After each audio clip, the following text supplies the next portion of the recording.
The number of Americans who have mistakes on their credit reports is staggering. A 60 Minutes report exposed that most people cannot even correct the problems. CBS 2's Christine Sloan follows up. Meg Pasternak says a mistake on her credit report nearly destroyed her credit.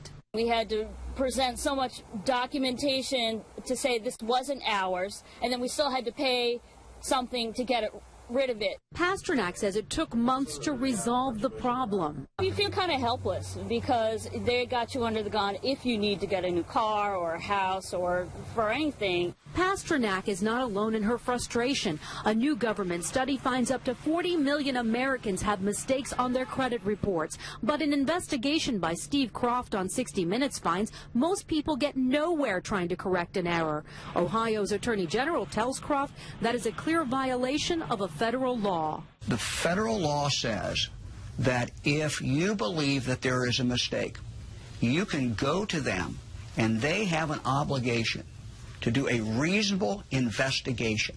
They're not doing a reasonable investigation. End result, if we're successful, is a deletion of that record from your credit report. The credit pros in Newark help people fight agencies like TransUnion and Experian. All the information they receive from a customer, they translate it into a code. They don't forward the letter and the proof of payment to the creditor.